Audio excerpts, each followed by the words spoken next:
같이 찬양하겠습니다. 나 무엇과도 주님을 바꾸지 않으리. 다른 어떤 은혜 구하지 않으리. 오직 주님만이 내 삶의 도움이시니 주의 얼굴 보기 원합니다. 주님 사랑해요. 온 마음과 정성 다해 하나님의 신실한 친구 되기 원합니다. Sing this song, heart and soul. Let's think about the lyrics and then confess. This is our confession.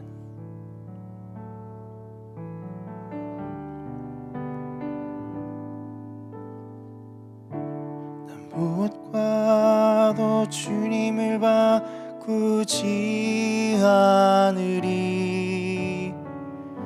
다른 어떤 은혜 구하지 않으리. 오직 주님만이 내 삶의 도움이시니 주의 얼굴 보기 원합니다. 나 무엇과도 주님을 바꾸지 않으리. 다른 어떤 은혜 구하지 않으리. 오직 주님만이 내 삶의 도움이시니 주의 얼굴 보기 원합니다. 주님 사랑해요. 주님 사랑해요.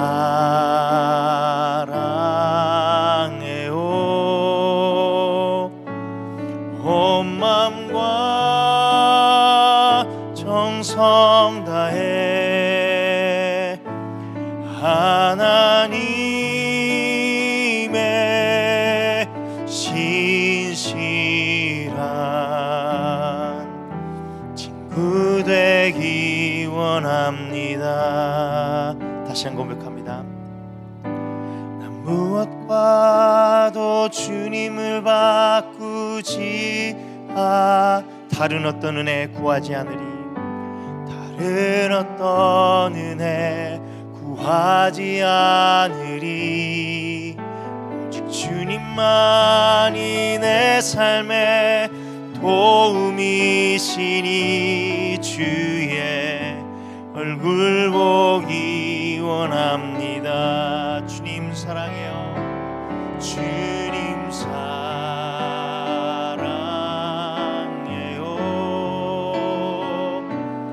온 마음과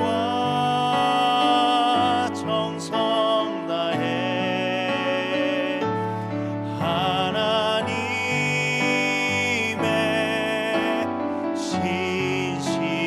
신실한 친구 되기 원합니다. 주님 사랑해요. 주님 사랑해요.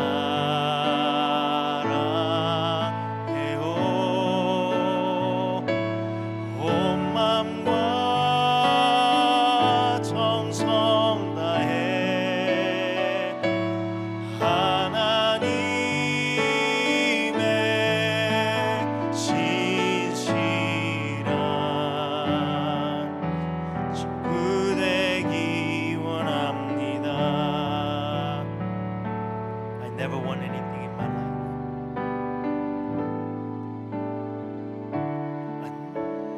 Anything in my life to take your place. I never want to live by any other grace. My longing and my heart's desire is to see your face, oh Lord, and become a friend of God. I love you day and night. I love you day and night. I love you all my life. I love you, Lord, heart and soul. Long to be a friend of God. I love you day and night. I love you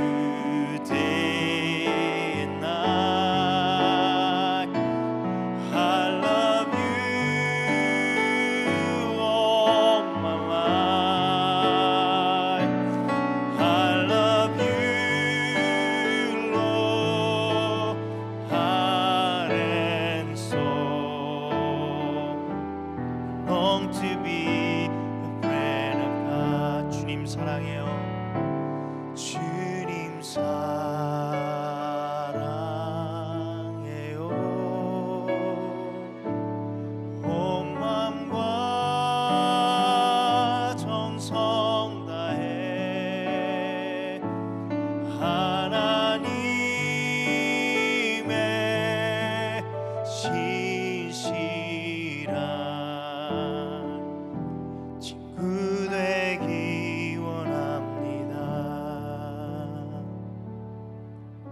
시간 다시 한번 기도하겠습니다. 하나님, 우리 일상을 지내면서 참 많은 것들과 관계를 맺고 우리가 살게 되는데 하나님이 우선시되고 하나님의 말씀이 율법이 우선시되어져서 그게 먼저가 되고 그것이 얼마나 소중한지 붙잡게 되는 그런 인생보다는 그것보다 다른 것들을 더 바라게 되고 더 우선시하고 더 먼저 놓게 되고 이번 한 주간도 그렇게 살아왔을 때가 참 많이 있습니다. 하나님, 우리에게 연약하지만 부족하지만 다시 한번 왜 무엇과도 주님을 바꾸지 않아야 된다고 고백해야 되는지, 다른 어떤 은혜를 구하지 않겠다고 고백해야 되는 건지, 주님만이, 오직 주님만이 내 삶에 도움이시라고 고백해야 되는 건지 다시 한번 깨달을 수 있는 귀한 예배 시간 될 수 있도록 은혜에 더하여 주옵소서. 시간 다시 한번 기도하겠습니다.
하나님 말씀 같이 보겠습니다. 시편 1편입니다.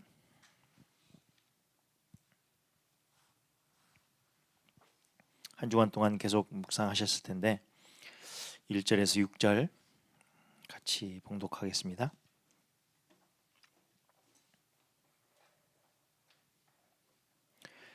시편 1편은 1절에서 6절 같이 봉독하겠습니다. 복 있는 사람은 악인들의 꾀를 따르지 아니하며 죄인들의 길에 서지 아니하며 오만한 자들의 자리에 앉지 아니하고 오직 여호와 율법을 즐거워하여 그의 율법을 주야로 묵상하는도다. 그는 시냇가에 심은 나무가 철을 따라 열매를 맺으며 그 잎사귀가 마르지 아니함 같으니 그가 하는 모든 일이 다 형통하리로다. 악인들은 그렇지 아니하며 오직 바람에 나는 겨와 같도다. 그러므로 악인들은 심판을 견디지 못하며 죄인들이 유인들의 모임에 들지 못하리로다. 무릇 의인들의 길은 여호와께서 인정하시나 악인들의 길은 망하리로다. 아멘.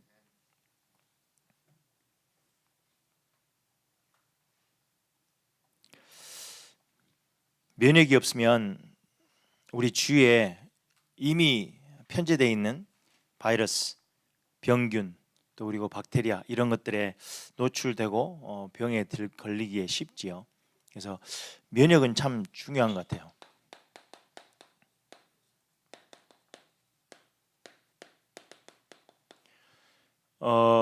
면역이 우리 가운데 있는 점들을 잘 모르잖아요, 솔직하게. 근데 그 면역이 있냐 없냐는 이제 결과로 나와지는 거죠. 면역이 강하면 다른 사람들 다 이렇게 감기가 한번 돌았는데 자기는 안 걸리는 거예요. 자기가 느끼지는 못하지만 딱 갖고 있는 게 내가 면역이 좀 있구나. 아니면 면역이 좀 떨어지면 잘 보이지도 않고 이렇게 수치로 나오지는 않지만 주위에 이렇게 안 걸리는 병도 걸리고 또 거기에 노출되기가 쉽지요. 물론 바이러스나 병균, 박테리아가 좋진 않아요. 좋은 게 아니죠. 근데 피할 수 없는 현실이에요. 우리가 마시는 그 컵에도 이게 대장균이 엄청 많다잖아요. 박테리아가 엄청 많아요. 세균들이 많은데 그걸 먹고 살고 있어요. 저희들이 어쩔 수 없이. 이거는 피할 수가 없어요. 아무리 우리가 깨끗하게 막 이렇게 살려고 해도 발버둥을 쳐도 우리 주위에 어쩔 수 없는 거지요. 그렇다면 길은 하나밖에 없어요. 거기서 이렇게 벗어나서 살아갈 수 있는 길이 없기 때문에 면역력을 높이는 것밖에는 길이 없어요. 우리는 이 세상에 살아요. 그러면 이 세상은 어차피 영적으로 바이러스가 엄청나게 많아요. 병균들도 많고 박테리아가 엄청나게 많아요. 사단이 이미 함정도 파놨고 주위에 뭐 이렇게 덫도 쳐놨고 너무 많이 있어요. 세상은 악해요. 창세 3장 이후로 계속 악해왔고 더 악해지고 하고 있어요. 근데 그거를 탓할 수는 없죠. 그러니까 난 안 돼. 그러니까 나는 어쩔 수 없이 이런 인생을 살아야 돼. 아니요. 면역력을 기르면 돼요. 그러니까 세상이 얼마나 힘들다, 얼마나 악하다, 지금 내가 당하고 있는 현실이 얼마나 크고 엄청 크고 또 악랄하고 너무 힘들고 그것도 중요해요. 그건 나쁜 건 아니에요. 아니, 좋은 건 아니에요. 그렇지만 그런 현실들을 우리가 피해서 살 수는 없어요. 우리가 산속에 들어간다고 되나요? 우리 중님들도 올라가시잖아요. 가서 속세하고 멀어져서 산다고 하는데 그게 돼요? 안 되잖아요. 그러니까 우리가 그거를 이 현실에서 벗어나서 산다고 우리가 죄악된 세상과 멀어질 수 있고 아주 피오하게 순박하게 이렇게 살 수 있냐? 아니에요. 그렇다면 답은 딱 이거 하나예요. 면역력을 높이는 것밖에 없어요. 그래서 이번 주 말씀에 영적인 항체를 만드는 시간이 뭐라 그랬어요? 묵상이라 그랬어요. 그럼 여기에 모든 답이 다 있다는 이야기예요. 여기에 우리의 신앙생활에 또 인생에 답을 다 얻어야 되는 게 묵상이라고 보셔야 돼요. 그러니까 해도 되고 안 해도 된다 이게 아니에요. 묵상은 이게 얼마만큼 나에게 중요하게 와 닿아 있고 내 삶에 어떤 스케줄에 들어와 있느냐가 너무 중요한 거예요. 근데 우리는 솔직히 말하면 묵상하는 법도 몰라요. 내 묵상의 깊이가 얼마나 깊은지도 솔직히는 몰라요. 이것밖에 길이 없는데 죄악된 세상에 영적인 바이러스가 엄청나게 많은 이 세상에 우리가 살아가고 있는데 그건 피해갈 수가 없고 면역력을 높여야 되는 것이 답인데 유일한 길인데 그거를 기를 수 있는 묵상의 시간이 단데 여기에 우리는 생을 걸지 않아요. 한 번도 해보지 않은 크리스천들도 있을걸요.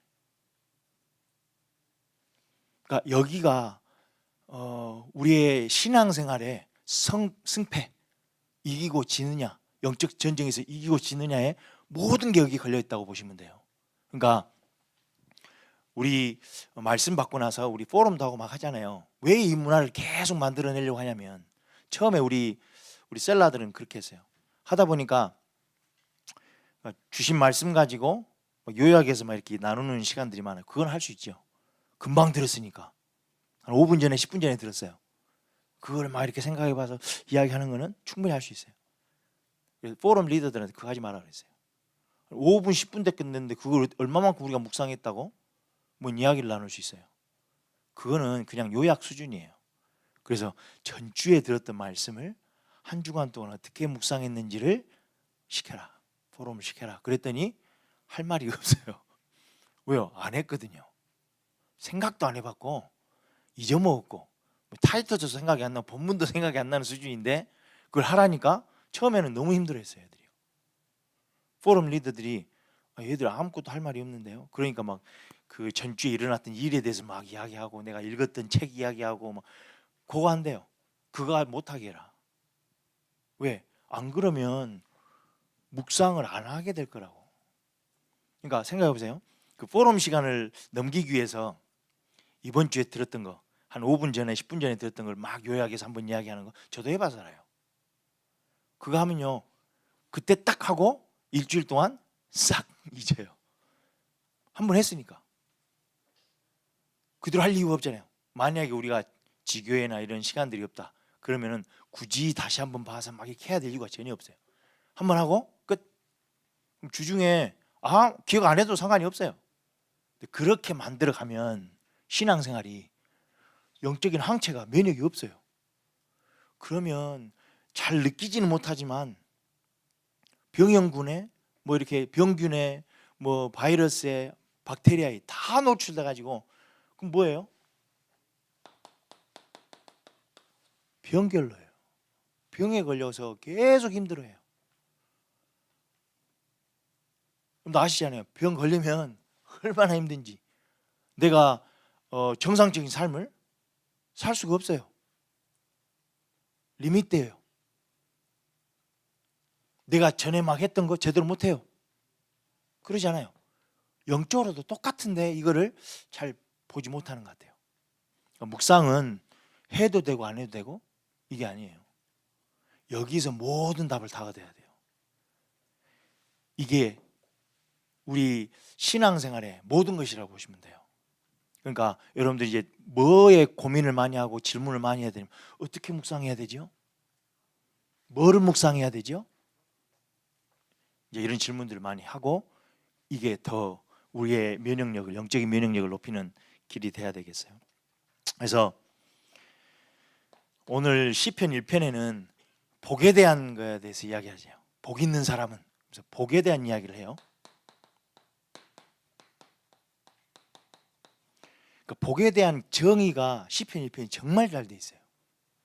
우리는 세상의 복에 대한 어떤 정의가 우리 안에 들어와 있거든요. 그래서 제가 쳤어요, 구글에. 복에 대한 정의를 어떻게 보냐고. 그랬더니 복은 일반적으로 좋은 운수, 행복, 물질적 풍요 등 만족스러운 상태를 의미합니다. 한국 문화에서는 장수, 부, 자녀, 건강 등 삶의 다양한 측면에서 좋은 일이 겹쳐 일어나는 것을 복이라고 봅니다. 이런 게 복이에요. 되게 여러분들도 그렇게 생각하시잖아요.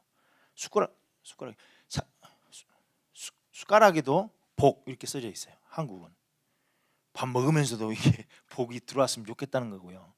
복주머니도 있고요. 그러니까 복 다 복이에요. 복을 원해요. 물질적인 풍요고 건강했으면 좋겠고 자녀들이 잘 됐으면 좋겠고 이 모든 게 복인데 성경에서는 그걸 복이라고 이야기하지 않아요. 만약에 생각해 보세요. 우리가 생각하는 그런 복들이 없어요. 그럼 우리 뭐예요? 불행해요. 물질적인 풍요가 없어요. 자녀들이 말썽을 피워요. 내가 건강하지 않아요. 그럼 우리는 불행하게 살아야 돼요. 저주받은 인생이라고 생각하고 살아야 돼요. 내가 성공을 못했어요. 그러니까 솔직히 보면 경제, 전에 목사님 말씀하시면 절대 빈곤이 기준이 있어요. 1불? 25전? 이것보다는 많잖아요. 근데 우리는 상대 빈곤에서 못 산다고 생각하거든요. 그러니까 경제적인 풍요 이거를 어디다 기준을 두고 복받았다고 이야기를 해요. 우리는 다 비교하면서 살거든요. 그러니까 복에 대한 부분이 잘못되어 있기 때문에 성경에서 정말로 제대로 이야기를 해주는 거예요. 복의 정의는 뭐냐면 어떤 상황이 와도 괜찮을 수 있는 비밀이에요. 어떤 상황이 와도 괜찮을 수 있는 게 그게 복이에요. 진정한 복이에요. 그게 뭐예요? 영적인 면역력이에요. 그게 진정한 복이에요. 어떤 상황과 어떤 현실과 문제와 갈등에 노출되어도 절대로 흔들리지 않을 수 있는 비결. 바울이 그렇게 이야기했어요. 배부름과 배고픔과 풍부와 궁핍에도 처할 줄 아는 일체 비결을 배웠나니. 그게 진정한 복이에요. 우리 세상 사람들이 이야기하는 물질적인 풍요가 있어도 되고 없어도 된대요. 그게 복이지요. 꼭 그게 있어야 복이요? 아니요. 그거 없어도 괜찮다.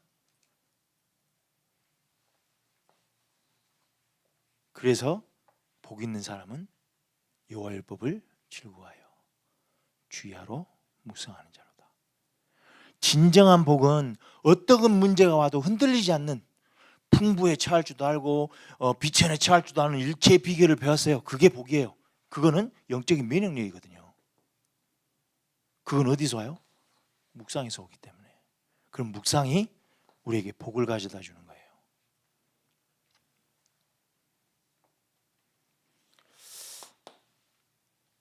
왜 면역력을 높여야 될까요?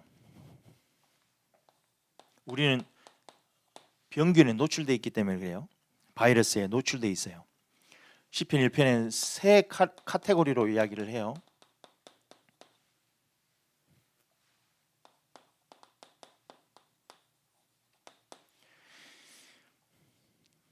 꾀, 영어에서는 counsel 그렇게 이야기해요.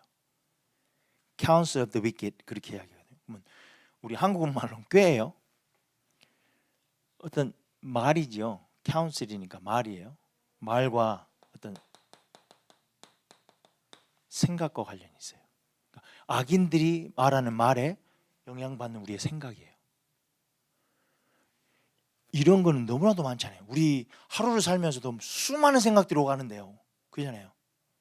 그게 병균인지 아닌지 몰라요, 우리는. 그래서 구약에는 하나님이 율법에 뭐라고 주셨냐면 이건 정한 것, 이건 부정한 것 나눠놓으셨어요. 근데 우리는 그게 있어요, 없어요? 없어요. 구약 시대 때는 있었어요. 아, 부정한 것만 했으면 아, 내가 부정해졌구나. 그럼 뭐 해야 돼요? 정결의식을 해야 돼요. 가서 물로 씻든지. 그런 게 없으니까 지금 우리 일상을 살면서 이 생각이 딱 들어왔는데 아, 이건 부정한 거구나. 아, 이건 불신앙적인 말이네, 꾀네 라고 이렇게 받아들일 수 있는, 이렇게 점검할 수 있는 시스템이 없으면 우린 여기에 계속 감염되고 있어요. 카운셀이에요. 카운셀이니까 우리 카운셀링 많이 하잖아요. 서로 내가 문제 있으면 이렇게 이야기도 하고 막 카운셀도 하고 막 그래요. 카운셀을 전문으로 하는 사람들도 있어요. 이 정도로 영향력이 있다는 이야기잖아요. 우리가 어디 가서 카운셀을 받으면 내 생각이 바뀌어요. 그래서 어떤 부분에서는 정신적인 병이 왔을 때 그 정신적인 병도 치유를 받을 수가 있어요. 그 정도로 카운셀은 힘이 있어요. 악인들이 이 카운셀을 갖고 있대요. 꾀를 갖고 있어요. 그럼 이게 바이러스거든요. 잘 들여다봐야 돼요. 그래서 길, 이 생각의 결과로 파생되는 삶, 여기에 이제 판단들도 있고 선택들도 있고 결정들도 있고 거기에 행동들도 있겠죠. 여기에는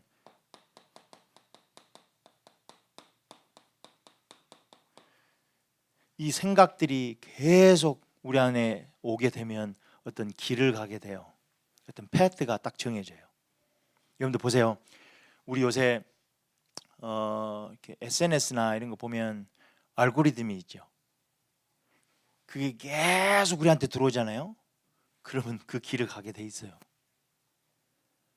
이미 그쪽으로 딱 유튜브 셋업이 딱 돼가지고 다 그것만 나와요.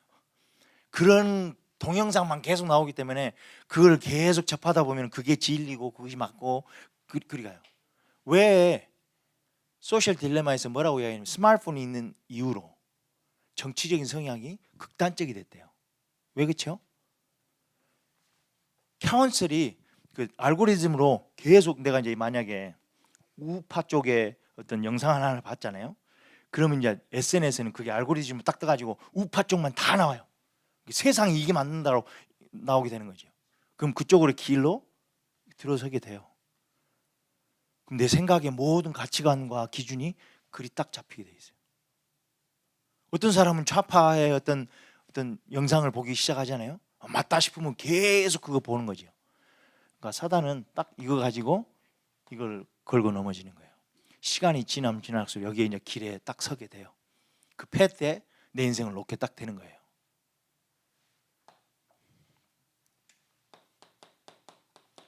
자리는 소속이에요. 소속. 내가 어디에 소속돼 있다.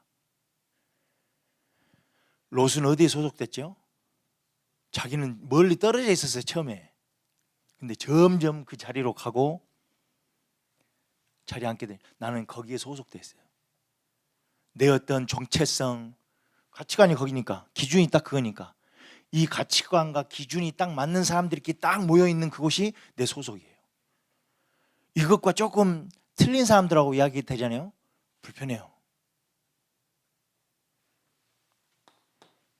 이렇게 우리가 감염되고 있는데 몰라요. 이건 우리 일상이에요. 뭘 엄청난 일을 해야지 나오는 게 아니고 우리 일상에서 이거는 계속 되어져요. 그러니까 목사님 말씀하신 것처럼 점진적으로 이루어지고 있어요. 언젠가는 우리가 여기에 딱 자리 잡고 나는 그 소속이야 라고 있겠죠. 지금 생각해 보세요. 캘리포니아는 민주당 쪽이에요. 왜요? 그런 사람들이 많아졌어요. 그런 사람들이 막 이렇게 쉐어하고 같이 공유하고 막 하다 보니까 그렇게 됐어요. 그게 소속이 되는 거예요. 여러분들 만나보세요. 만나보면 정치적인 어떤 소속감을 가지고 있는 사람들이 많아요. 또 뭐 교회도 마찬가지죠. 디나미네이션이라죠. 교단도 내가 여기에 소속돼야 되겠다. 소속이에요. 자리 잡는 거예요. 시작은 어디예요? 생각이에요. 그러니까 이 생각 하나가 우리 인생을 바꿔요. 여러분들의 생각이, 전에도 말씀드렸잖아요. 저 이거 고민 진짜 많이 했거든요. 영적인 힘이 뭐지? 이거죠. 영적인 면역력. 영적인 힘은 어디서 오는 거지? 어디서 온지도 모르는데 내가 그걸 막 하나님 나의 영적인 힘을 주십시오. 기도를 무진장했어요. 근데 내게 있는지 없는지도 모르겠고 뭐가 영적인 힘인지도 모르겠고 어떻게 얻는지도 모르면서 계속 기도는 했어요. 그러니까 방향 없는 기도가 너무 많았고요. 알고 보니까 이거예요. 다른 부분도 있겠죠. 근데 정말 중요한 파트가 생각이에요.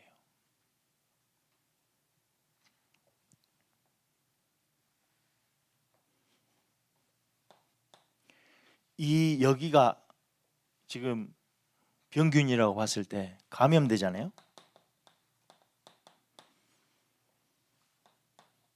꾀를 따라가게 돼요.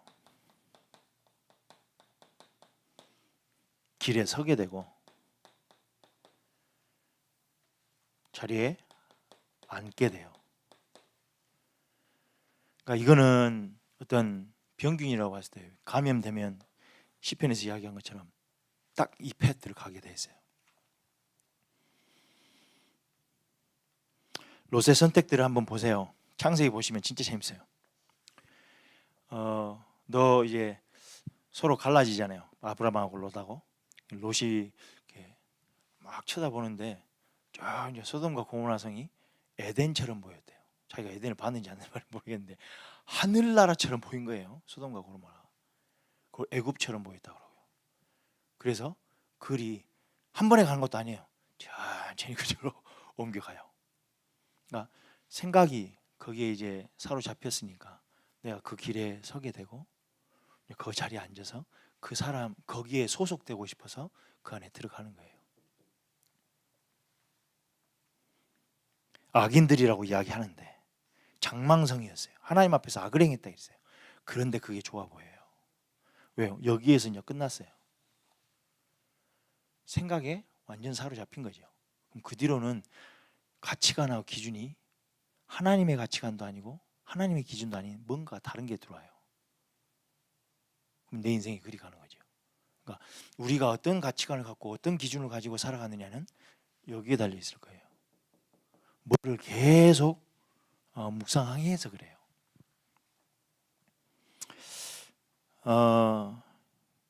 주석가인데요. 카멘테이러인데 데렉 키드너라는 사람이 시편 1편을 보면서 이렇게 이야기했어요. 그러나 이 세계의 완전한 구절은 분명히 하나님으로부터 멀어지게 하는 세 가지 측면, 나아가 세 단계의 이탈을 보여줍니다. 그러니까 지금 이거를 하나님을 임재를 이탈해서 나아가는 순서적인 단계라고 본 거예요. 하나님으로부터 멀어지는 세 가지 측면, 나아가 세 단계의 이탈을 보여줍니다. 곧 세상에 동화되는 세 가지 다른 수준을 나타낸 것입니다. 그 조언을 받아들이고 그 방식에 동참하며 결국에는 가장 치명적인 태도까지 받아들이는 것입니다. 그러니까 하나님을 떠나서 멀어지는 단계래요. 이게 대신에 세상과는 가까워지는 관계죠. 그 단계예요.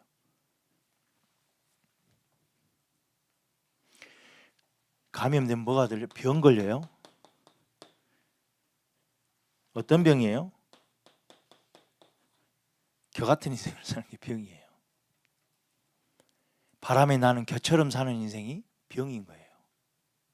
영적인 병. 그때 유대 땅에서는 곡식을 수확할 때 타작마당이 있어요. 그 타작마당은 대개 팔레스타인의 타작마당은 가장 좋은 바람이 부는 언덕 위에 자리를 잡고 있대요. 그래서 수확할 곡식들을 그곳에 가져와서 짐승이나 타작 기구를 가지고 곡식을 밟아요. 그리고 끌고 다니면서 알곡과 껍질을 분리하는데, 그래서 키 한다 그러죠. 이게 이렇게 밟았잖아요. 동물이 밟았든지 아니면 타작 기계가 했든지. 그러고 나서는 이렇게 위로 올려요. 그럼 바람이 부니까 불어서 겨는 날아가고 알맹이는 땅에 떨어지는 거죠. 그렇게 해서 알곡과 껍질을 분리했다고 해요. 그런 이미지예요. 영적인 병에 걸리잖아요. 콧바람에도 날아가는 게 교회예요. 그러니까는 물질적인 축복, 풍요가 있고 뭐 건강하고 뭐 이런 것도 조그만한 문제 와도 흥 불면 날아가는 게 교회예요. 영적인 병이에요. 절대로 안정된 삶을 살 수가 없어요. 여러분들 연예인들 복 받은 것 같죠?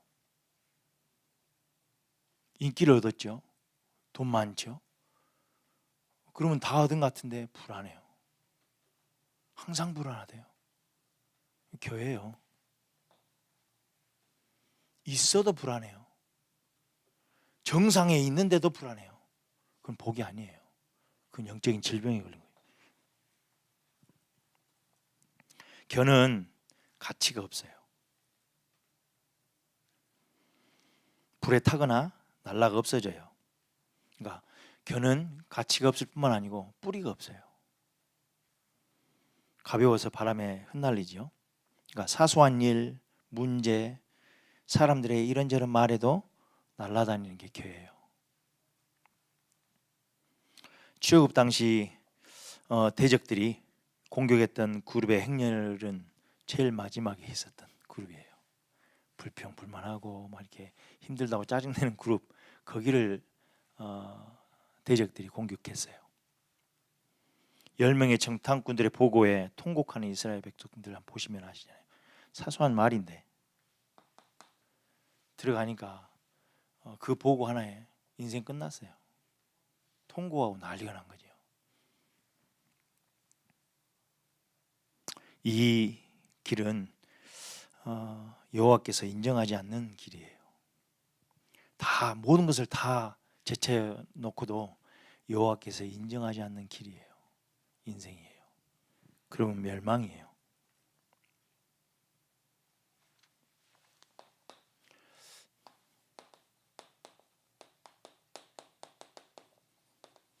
그럼 영적인 면역력을 강하게 해야 되는데 강하면 어떻게 되냐면 복 있는 자의 인생을 사는 거예요. 그러니까 악인들의 꾀를 따르지 않게 되고 죄인들의 길에 서지 않게 되고 오만한 자들의 자리에 앉지 않게 돼요. 이거는 그러니까 이런 영적인 면역력, 힘이 없으면 불가능한 일이에요. 말같이 이렇게 쉬운 이야기가 아니에요. 내가 당연히 죄인 악인들의 꾀에 넘어갈 것 같아? 나는 안 넘어가. 죄인들의 길에 내가 왜 서? 오만한 자, 그 교만한 사람들의 그 자리에 내가 앉게 된다고? 에이, 말도 안 돼. 다들 크리스천들 그렇게 생각할 거예요. 근데 아니라니까요. 이거는 말대로 쉬운 게 아니에요. 영적인 힘이 없으면, 영적인 면역력이 없으면 그냥 그러고 있는지도 몰라요. 그 꾀에 넘어갔는지도 그 길에 섰는지도 그 자리에 앉았는지도 잘 모르고 가는 거지요. 그럼 어떻게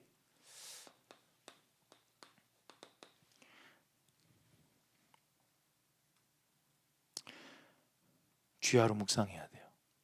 근데 저는 이제 질문이 뭐냐면 새벽기도 또 잠깐 말씀드렸는데 묵상하고 싶은데 안 되잖아요. 솔직히 이제 묵상을 어떻게 하는지도 모르는 것도 문제긴 한데 묵상을 하고 싶어요. 이번에 이렇게 며칠 갔다 오니까 묵상의 맛을 조금 봤다면 아 그게 내 삶에 계속됐으면 좋겠는데 돼요? 잘 안 되잖아요. 왜 그렇죠?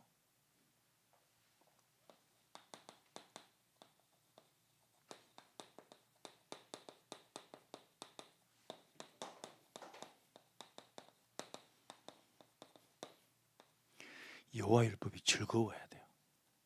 우선 시작점이 안 돼요. 안 즐거워요. 아니 묵상을 하고 싶어요. 해야 된대요. 그래야 면역력이 높아진대요. 그건 알겠어요. 이해는 다 했어요. 근데 여호와 율법이 즐겁지 않아요. 다른 게 즐겁거든요. 여러분들이 일상을 보내는데 하루를 보내는데 뭐가 즐거워요? 지금 하고 있는 그게 즐거워요. 여호와 율법 묵상하는 게 맞는데 주야로 묵상해야 된대요. 너무나도 중요한 시간을 막 떼내서 해야 된대요. 근데 안 즐거운데 그게 돼요? 잊어먹죠. 왜냐하면 즐거운 게 너무 많은데요. 제가 그래서 주영이한테 물어봤어요. 너는 뭐가 즐겁냐고. 제가 이름을 잘 모르겠는데 한국에서 뭔 게임 하나를 배워왔어요. 그 게임이 너무 즐겁대요. 그래서 그러니까 그 영성 수련 가기 전에 저하고 약속한 게 있어요.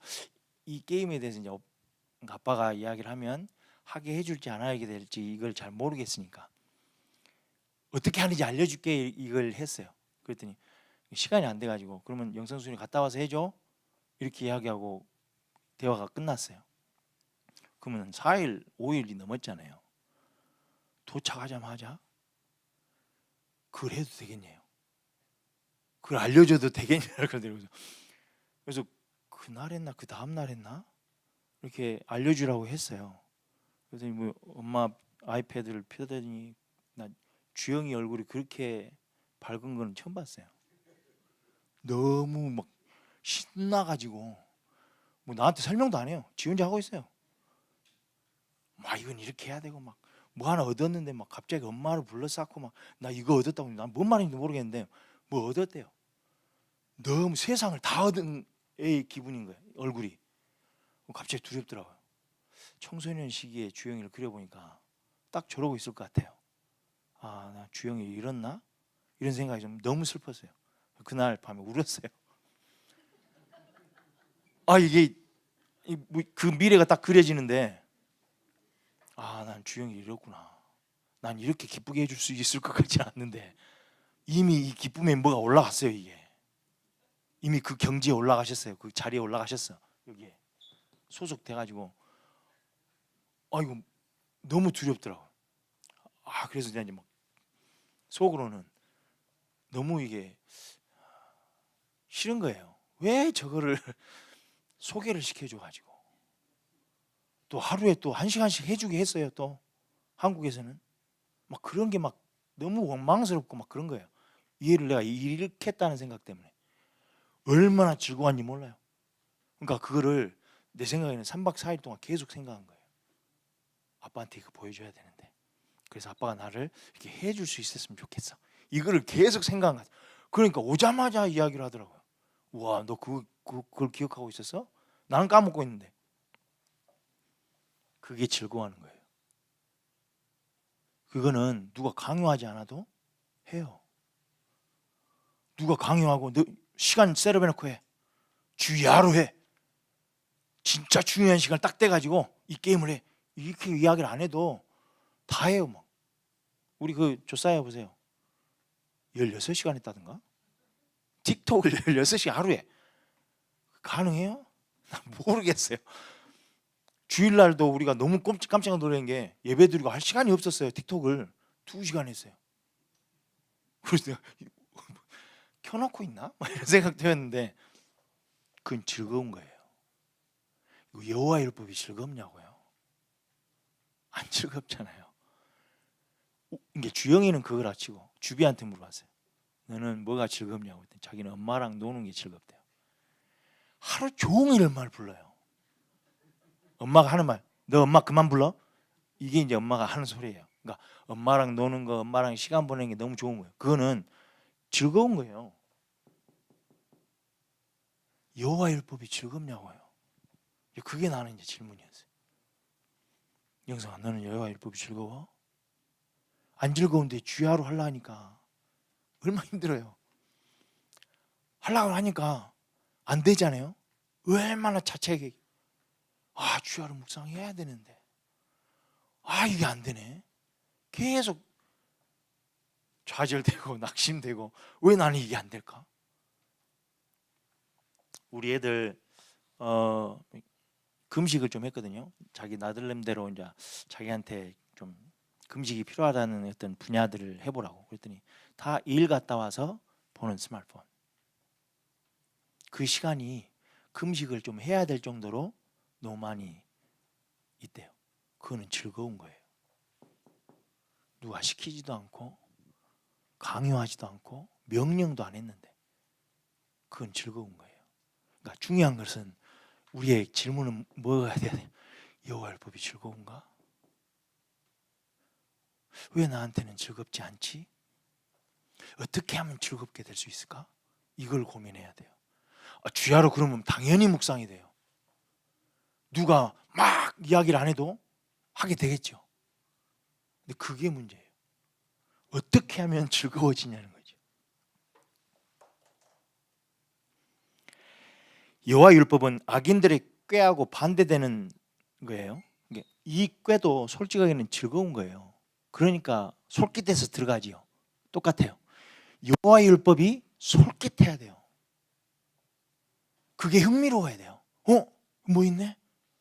여기 내 인생 그러면 여기 뭐가 되겠는데? 이렇게 돼야 그 길을 가요. 그렇지 않으면 안 돼요. 그러니까 여호와 율법은 사람의 카운셀링을 받는 게 아니고 하나님의 카운셀링을 받는 거예요. 우리 인생에 문제가 왔잖아요. 그 문제에 대한 어떤 이슈에 대한 카운셀링을 누구한테 받아요? 하나님한테 받아요.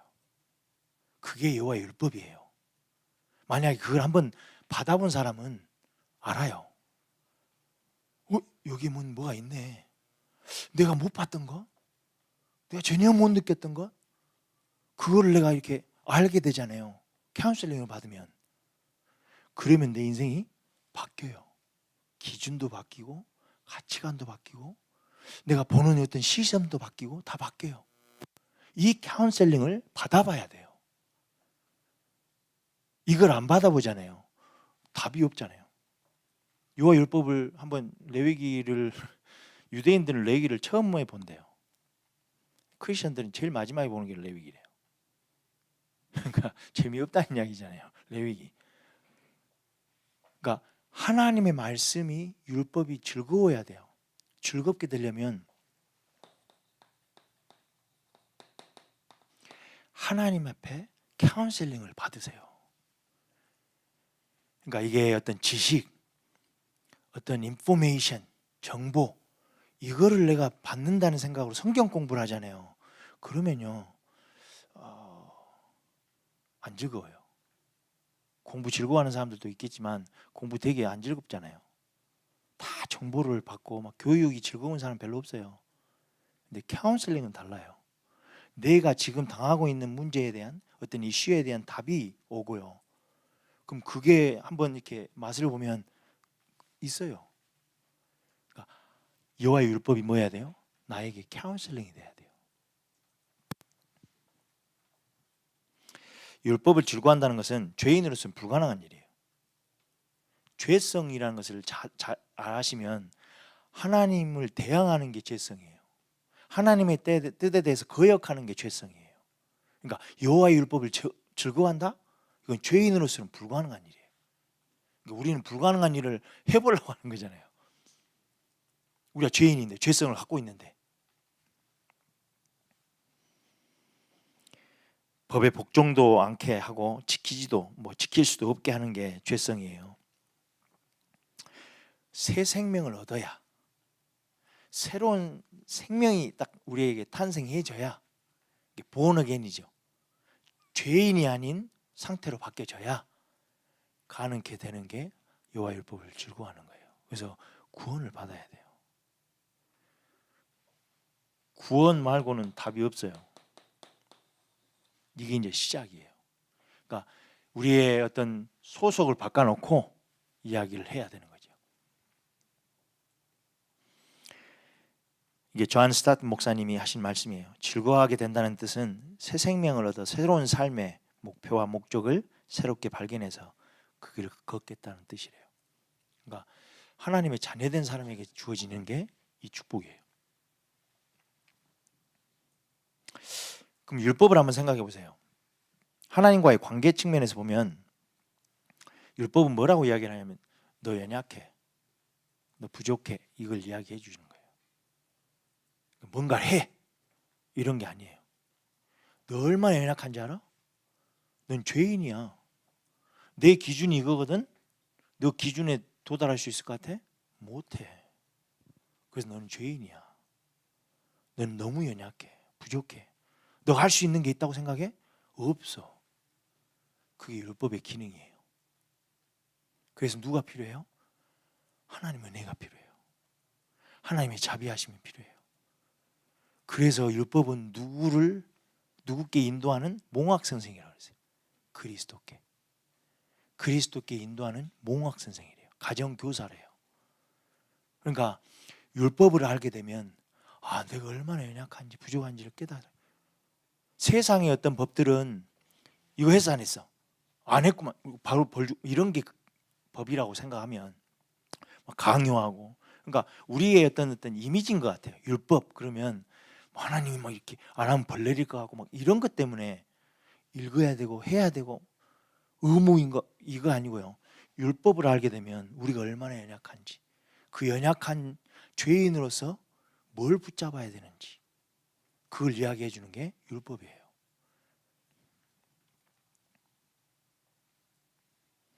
그분의 은혜가 얼마나 필요한 존재임을 알려주는 거죠. 그리스도를 통해서 회복되어지고 발견되어지고 깊어지는 하나님의 관계를 이야기하는 게 율법이에요. 그러니까 엄청난 카운슬링이죠. 세상은 뭔가 하라 그래요.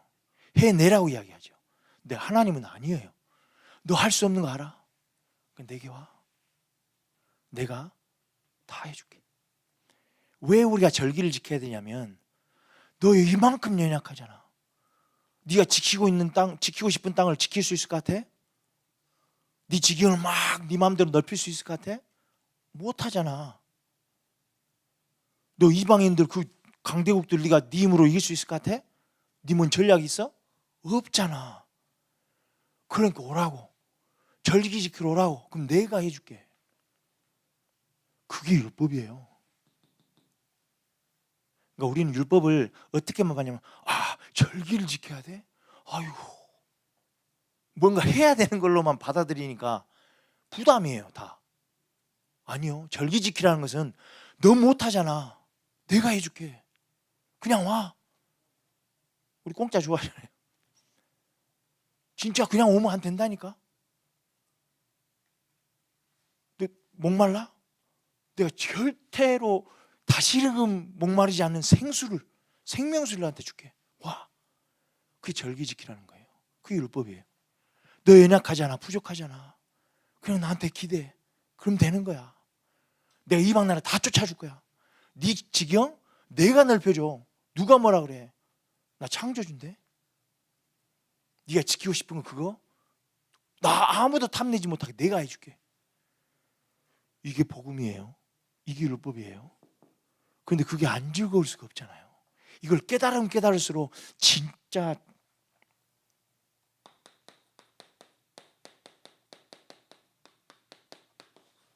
진짜 쉼이 와고 진짜 평안이 와요. 하나님이 다 하시겠다는데요. 지금 여러분 생각해보세요.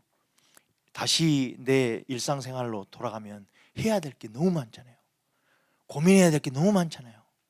내가 피겨라웃 해서 이렇게 저렇게 해야 되고 하는 게 너무 많잖아요. 근데 아무런 아이디어가 없어요. 어떻게 해야 될지 모르겠어요. 쉴 수가 있어요? 산에 가면 뭐 베케이션 가면 해결돼요? 안 되잖아요. 게임하고 있으면 그게 해결돼요? 안 되잖아요. 잠깐 거기를 이렇게 벗어나고 싶어서 나가는 거지 이 문제는 절대 해결 안 돼요. 근데요, 율법을 들으면, 율법을 알게 되면 이 참된 쉼이 있고 평안이 있어요. 아, 하나님이 다 하신대. 내가 연약한 걸 하나님 다 하셔. 막 열심히 해보려고 하는데 잘 안 되는 거 하나님 다 하신대. 그리고 해주신대. 근데 이게 안 즐거울 수가 없어요. 그러니까 보는 관점이 너무 잘못 알게 된 것 같아요. 여호와 율법에 대해서. 해, 하지 말어. 뭐 이런 것만 이렇게 받아들이니까 하나님의 관계의 차원에서 율법을 보시면요, 엄청난 거예요. 그러니까 이 즐거우니까 주야로 묵상이 가능하게 되는 거예요. 주야는 말씀 주셨죠? 너무나 중요한 시간에 꾸준히 계속적으로 할 수 있는 게 묵상이 되어져요. 그러면 당연히 이제 뭐가 올라가요? 영적인 면역력이 올라가요. 그러니까 율법을 묵상한다는 이야기는 이거예요. 그러니까 면역력이 떨어 있는 사람한테는 어떻게 해요? 쉬라 그래요. 잘 먹고 잘 쉬고 그래야 면역력이 올라가요. 참된 쉼과 평안이 이 안에 있어요. 이 율법을 묵상할수록 계속 그 안에 있는 거예요. 묵상하다 보니까 또 율법이 더 즐거워지게 되고, 그러니까 더 묵상하게 되고, 또 묵상하면 그 율법이 너무 더 즐겁고 또 묵상하게 되고, 이 안에 들어와야 영적인 면역력이 올라가요.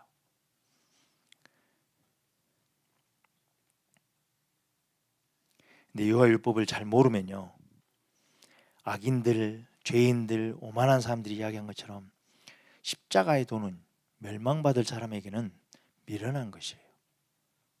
근데 구원받은 우리에게는 하나님의 능력이라. 이 율법이 다른 사람한테는 미련하게 보여요. 교회에 앉아있는 게 미련하게 보여요. 예배 자리에 앉아있는 게 미련하게 보여요. 가서 일해야 되는 것 같고, 가서 뭐 쉬지도 못하고. 아니요, 이 안에 쉼이 있어요. 참된 평안은 이 안에 있어요.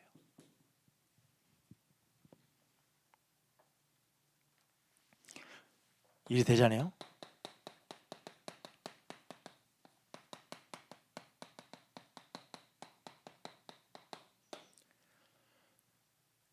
뭐가 돼요? 시냇가에 심겨진 나무. 거기 원래 있었던 나무가 아니에요. 심겨진 나무예요. 이게 우리 하나님 우리에게 주신 이미지예요. 주야로 묵상하는 사람은 일이 된대요. 겨하고는 반대지요. 뿌리가 있어요. 그러니까 수분과 양분을 찾으려고 뿌리를 엄청 넓게 또 깊게 막 내리고 있을 거 아니에요. 그 나무. 바람이 불어도 흔들리지 않는 나무. 이건 뭐예요? 철 따라 열매를 맺는데요. 철이 여름도 있고 겨울도 있어요. 봄과 가을만 있는 게 아니잖아요. 봄, 가을은 우리가 인조하지만 여름과 겨울은 좀 힘든 시기예요. 근데 철 따라 열매를 맺어요. 아무런 상관이 없는 거예요. 일체의 비계를 배우는 게 시냇가에 심겨진 나무예요. 이게 진짜 형통이에요. 요셉 보세요. 요즘 이번에 BBS 때 요셉에 대해서 하거든요. 요셉은 이런 사람 저런 상황이 다 왔는데 시냇가에 심겨진 나무처럼 흔들리지 않아요. 잎사귀는 마르지 않는데요. 수많은 환경들이 들여다칠 텐데 수분이 마르지 않아요. 우리 그 한번 키워보면 알잖아요. 그 식물들 물 안 주면요 다 말라 비틀어요. 지금 샤론이가 뭐 식물 하고 있던데 어제 보니까 며칠 물을 안 줬는데 잎사귀가 다 말라 비틀었어요. 그러니까 근원이 있잖아요.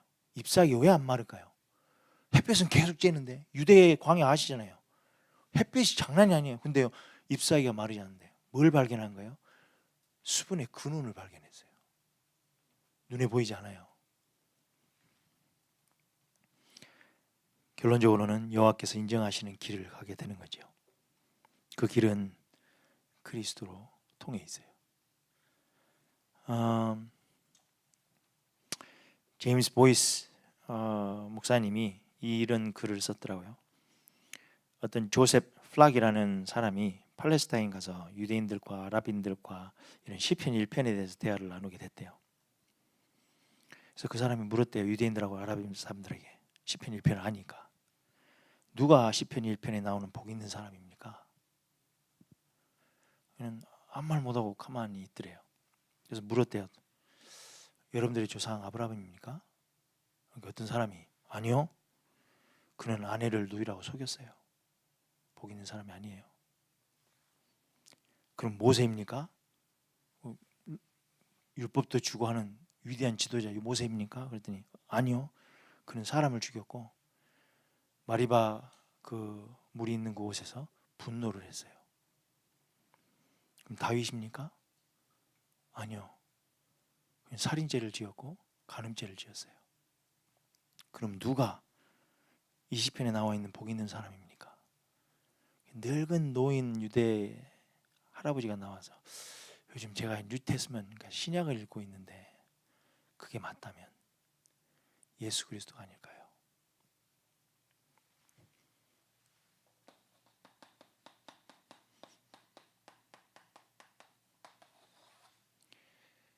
우리의 모델이에요. 복 있는 사람의 모델 예수 그리스도. 이 그리스도께서 우리에게 길을 열어주셨어요. 이 복 있는 자의 엄청난 비밀을 누릴 수 있도록. 우리 힘으로는 할 수 없어요. 우리의 능력으로 우리의 의지로도 불가능해요. 이 그리스도의 길 대신 그리스도 때문에 우리가 그 복 있는 자의 영적 면역력을 키울 수 있는 그 자리에 설 수 있는 거죠. 시간 다참 기도하겠습니다.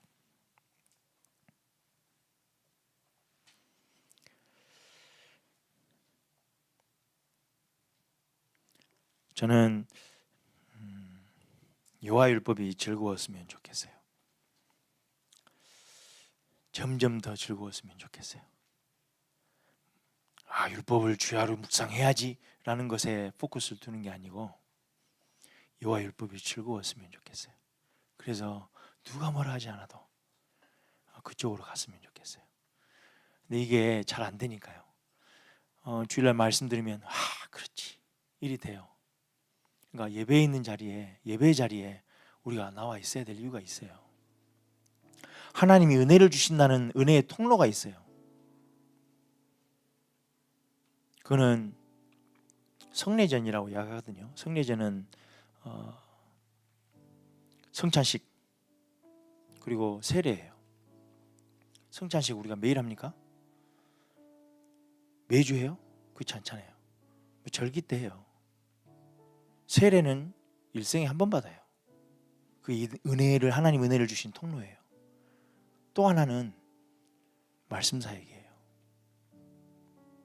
말씀은 계속 매일 매 순간 우리가 읽을 수 있고 묵상할 수 있어요.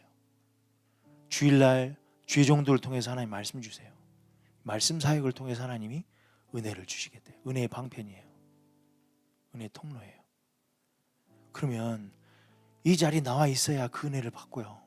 내가 더 영적인 면역력을 얻을 수 있는 그 길을 갈 수 있어요. 하나님, 우리 예배 공동체가 여기에 생을 걸게 해주세요. 하나님 말씀 받는 것, 말씀 듣는 것, 그리고 말씀을 묵상하는 이것에 하나님 우리가 생을 걸게 해주세요.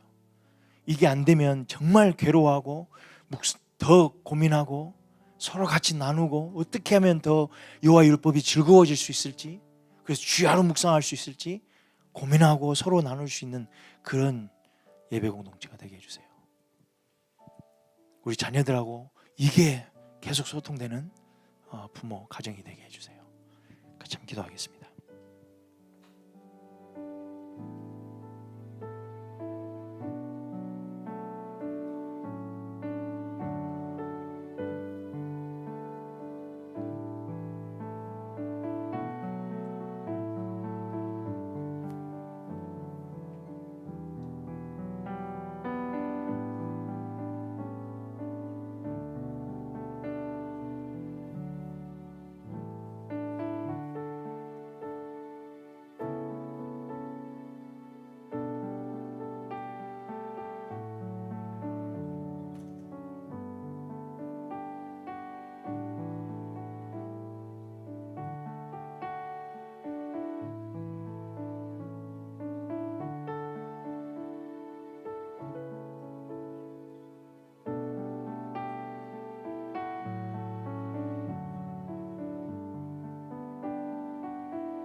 다시 한번 기도하겠습니다. 우리 중보기도에 올려져 있는 우리 지체들 놓고 같이 기도했으면 좋겠습니다.